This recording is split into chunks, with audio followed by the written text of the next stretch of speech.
Divide LeBron James' career into 3 parts. Each part would suffice for a first-ballot Hall of Fame career. LeBron is the best old guy to ever play, as nobody was this productive past the age of 39. However, LeBron is also the best young player ever, because nobody was as good as him as a teenager, when he was a young phenom who produced some of the most athletic plays in NBA history, and the incompetent management that ruined the first part of his legendary career. When LeBron was a junior in high school, he was so much better than everybody else that he petitioned for a change to the NBA's draft eligibility rules in an attempt to enter the 2002 NBA draft at the age of 17. But the NBA rejected his proposal. It was unanimous.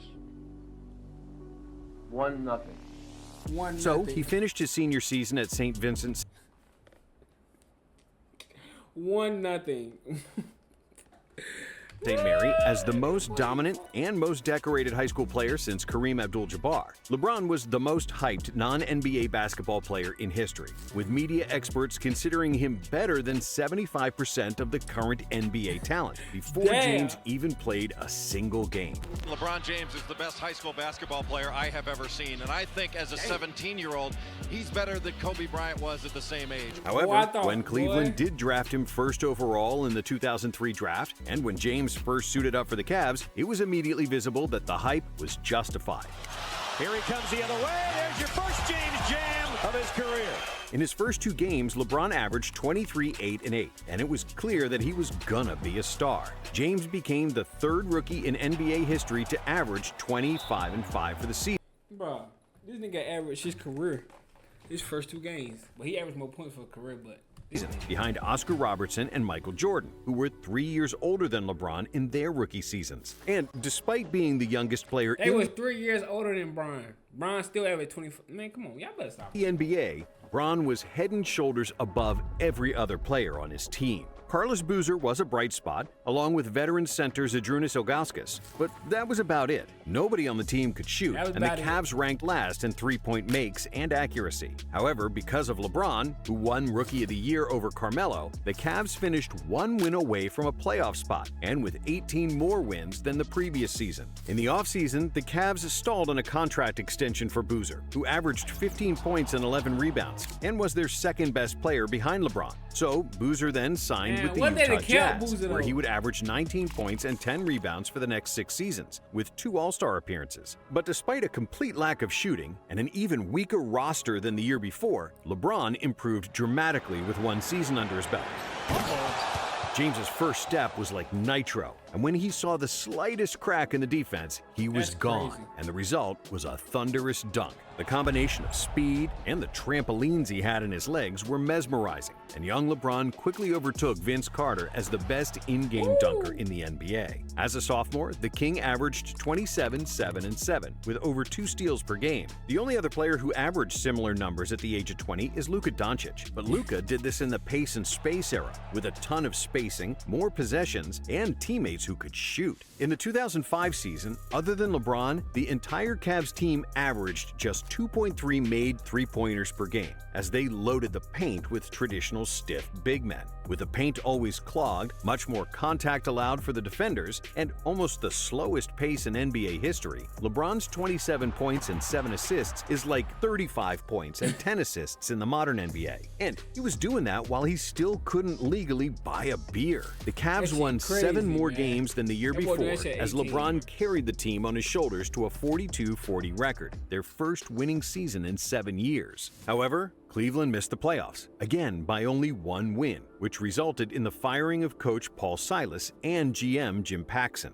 Danny Ferry became the new general manager, and Mike Brown became the new head coach, which was the first head coaching and GM job for both. Danny Ferry wanted to bring the best talent to Cleveland, primarily shooters, but the premier players, such as Ray Allen and Michael Redd, signed elsewhere, and Ferry settled for the B-level free agents, signing Larry Hughes, Danielle Marshall, and Damon Jones. But LeBron finally had some shooters to benefit from his drive and kick game. And even though they were far from all-star caliber players, the Cavs improved and finally made the playoffs. James averaged a career-high 31 points, 7 rebounds, and 6.5 assists per game, finishing second in the MVP voting behind Steve Nash, missing out on becoming the youngest MVP in league history. Imagine he won MVP at 21, 20.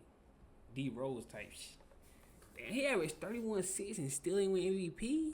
That crazy. They were just giving Steve Nash MVP. He did, however, win the MVP of the All-Star Game, becoming the youngest player to win that award. In his third season, LeBron also became a phenomenal defender. He had a high IQ, a big body, and cornerback-like quick feet that helped him slide and deny anybody trying to get past him. His trademark chase-down blocks were also on full display. But what gets forgotten is that young LeBron also had the energy to do the dirty work and really hustle on defense. And in his first playoff series, despite having the better record, the Cavs were the underdogs in the first round against Washington, and their three-headed monster of Gilbert Arenas, Antoine Jamison, and Caron Butler. Many analysts wondered how LeBron would handle the pressure of the playoffs, and he quickly ended all doubt with a 31-11-11 triple-double to win Game 1. The Wizards countered in Game 2, and it seemed like they would take Game 3, but with 14 points in the fourth quarter and 41 overall, James rallied the Cavs from behind, making a game-winning shot with 5 seconds left in the game. The Wizards then evened the series, but in Game 5, LeBron hit them with another game winner in a masterful 45-point performance. Game 6 was another overtime nail-biter, with LeBron James tapping Gilbert Arenas on the free throw line, who missed both under pressure. Arenas misses both. On the other end, Damon Jones, who Arenas had been trash-talking the whole series over a card game debt, made the game-winning shot, and the Cavs advanced to the second round for the first time in 13 seasons. In the first playoff series of his career, LeBron averaged 35 points per game with 7 rebounds and 6 assists. And in the second round against the defending champion Detroit Pistons, the best defensive team in the NBA, LeBron dragged the Cavs to a Game 7. But that's all he could do. The King averaged 26, 8, and 6 in the series, but the second leading scorer on the Cavs, Ilgauskas, averaged only 11, and that tells you how talented the Cavs were offensively. In the offseason, LeBron started working with trainer Mike Mancias after suffering from back and knee pain. Mancias, a biomechanics specialist, had LeBron working on his body separately from the Cavs' usual training program, which was extremely old-fashioned by today's modern standards. And in the same way LeBron takes time to better, Cavs didn't. Despite obvious flaws and a lack of talent around LeBron, Cleveland didn't make any significant changes to their roster for the 2007 season, apart from drafting Shannon Brown and Daniel "Boobie" Gibson. But due to LeBron's rise and the continuity of the team, the Cavs got better than the year before, even though their second leading scorer only averaged 14.9 points per game. In the first round of the playoffs, Cleveland swept Washington, and in the conference semis, they got past the Nets in 6 games. But in the conference finals, the Pistons awaited again. In Game 1 of the series, LeBron had a chance to put Cleveland ahead in the closing seconds, but instead, he opted to pass to Donyell Marshall, who missed a three-pointer to give Detroit the win. James took a lot of heat for not taking the shot, even though he was double-teamed and Marshall was wide open. What is better for LeBron at this point? To take and miss the last shot, or to avoid shooting it altogether and hear the criticism? The Pistons won the next game as well, and it seemed like the Cavs were cooked. But the Cavs managed to even the series, in what was a prelude to one of the best performances ever seen. In Game 5, LeBron scored the last 25 points for the Cavs and led them to a 109-107 double overtime victory. James scored 29 of his team's last 30 points, hitting one impossible shot after another. The last 29 of 30? Bro, let me tell y'all something. Against that Pistons team, let me tell y'all something. James finished with 48 points and 7 assists, directly contributing to 60% of the Cavaliers' points. In Game 6, with a surprising career night from Boobie Gibson, who scored 31 points, the Cavs cruised to victory, making their first ever NBA Finals. And in the finals, the San Antonio Spurs, the best defensive team in the league, threw everything and the kitchen sink at LeBron, because he was the only person they needed to stop. With LeBron not having a consistent jumper yet, the Spurs defended him by using the wall. LeBron James is not allowed to play one-on-one because the Spurs are sending 2 and 3 guys at him at all times. And with very little shooting, especially after Larry Hughes got hurt, the Cavs couldn't win the title just by giving the ball to LeBron, and Cleveland got swept, even though it was much closer than the 4-0 result would suggest. When LeBron was asked about his offense, he said that Mike Brown was really tough on them defensively, But when it came to offense, they could pretty much do what they wanted. In other words, they were left to figure it out themselves. However, for Cleveland, this season was a huge success as they went from the worst record in the NBA to the NBA Finals in a span of 4 years. And that was the reason why the Jordan ain't do that. Nobody did that. I mean, Magic and Larry was doing shit like that. Bron did shit like that. Yeah. You see the team he took to the finals? Cavs didn't make any significant offseason changes for the second year in a row. We're not a team where there's new guys on this team. We got the same team, so we've been together 3 years now. So, I think we know every ins and outs about everyone's family, everybody's loves and hates. So. And the only interesting news was contract extensions for Sasha Pavlovich and Anderson Varejao. But the Cavs were reluctant to give Varejao a new deal. So he opted to hold out and not play until they did, which tells you a lot about the state of the Cavaliers at the time. Varejao was a decent rebounder, but he was a young role player, averaging less than 7 points per game. And yet, he was the one that had the leverage to dictate the conditions, as the Cavs were incompetent to add any significant roster upgrades. After several weeks of holdout, the Cavs gave in and offered him a contract extension. And Varejao was set to play in the 17th game of the season against Indiana at home. Because he knew that the Cleveland crowd would boo Varejao when he first subbed into the game, Lebron offered to come off the bench and get subbed in together with the Brazilian center to spare him the negative reaction from the crowd. It was the only time in LeBron's career that he came off the bench until 2023, and it showed his character and leadership. However, it was clear that extending Varejao was not a cause for celebration, as the Cavs struggled to start the season. Cavs were celebrating, they get caught napping, and Jaron Williams goes coast to coast. Then, in a complete roster overhaul, the Cavs traded Donyell Marshall, Shannon Brown, Drew Gooden, and Larry Hughes for Ben Wallace, Delonte West, Wally Szczerbiak, and the 1995 #1 pick Joe Smith, which really just felt like a lateral move because the Cavs still had nobody to help LeBron on offense. In fact, offensively, they got worse. Cleveland ranked 16th in offensive rating in 2007, and in 2008, they downgraded to the 20th best offense, which is really an accomplishment to be that bad, with arguably the best offensive player in the league on the team.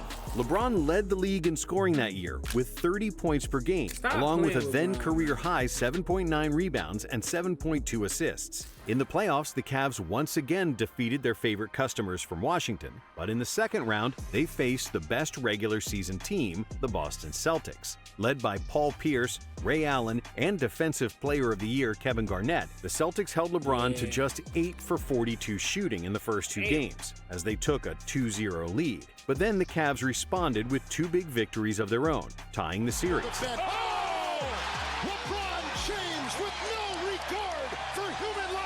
In Game 5, LeBron's 35 points weren't enough. LeBron is what makes them go, and if we can somehow control him, we control their team. But with another 30-point performance in Game 6, James and the Cavs forced a Game 7. Bro, he was taking these niggas to Game 7, bro, with nobody on his team. That shit is so crazy to me. Like, I gotta think about it, bro. Bron the GOAT, bro. He taking the team with Anderson Varejao, Boobie Gibson, against the big four in the Celtics. Which turned out to be legendary. Paul Pierce and LeBron traded bucket after bucket in the clutch. But despite the King winning their individual matchup with 45 points compared to Truth's 41, the Celtics won the game by 5 points. That nigga Paul Pierce said, I got 41 though. Stop playing with the truth. Man, Bron said, I got 45 though. We take the L, but I got 45. And advanced. James averaged 27, 6, and 7 in the series. That's crazy. And the next best Cavs scorer was again Ilgauskas, who averaged 12. For the 2009 season, the Cavs traded Damon Jones and Joe Smith for point guard Mo Williams, which was probably the first trade in the LeBron era with a net gain, where we can safely say the Cavs got better. Mo Williams wasn't John Stockton, he wasn't Steph Curry, but he was the first point guard LeBron had that could handle the rock and shoot it, which finally alleviated some ball handling and point creation pressure off him. It only took 6 years, but the Cavs finally managed to string together a roster that made sense offensively. In 2009, they had a top 5 offense, with a franchise record 66 wins and the best record in the NBA. LeBron won the MVP with 109 out of 121 first-place votes and averages of 28, 7, and 7, and career highs in blocks and free throw percentage. And when the playoffs started, it seemed like it was finally the year Cleveland could go all the way. The Cavs swept Detroit and Atlanta with LeBron hitting his mama. He averaging 33 points, 10 rebounds, and 7 assists across those 8 games. In the first game of the conference finals against Orlando, LeBron had 49 points, but the Cavs bench scored only 5. And the Magic won by 1 point. In Game 2, the Magic nearly won again. Yes, with 1 second remaining. But then LeBron did this. Gets it to LeBron for 3 for the win. Yes, for the win. LeBron James at the buzzer. To cap off a 35-point night. In the next 2 games, James scored 41 and 44, but Orlando won both times. He fires for the win.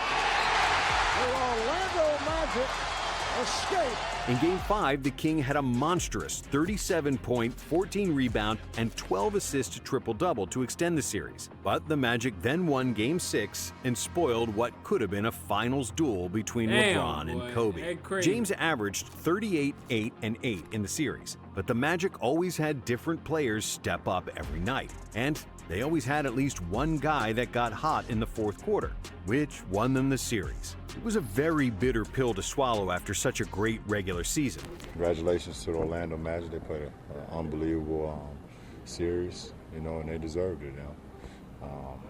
Just didn't have much to say.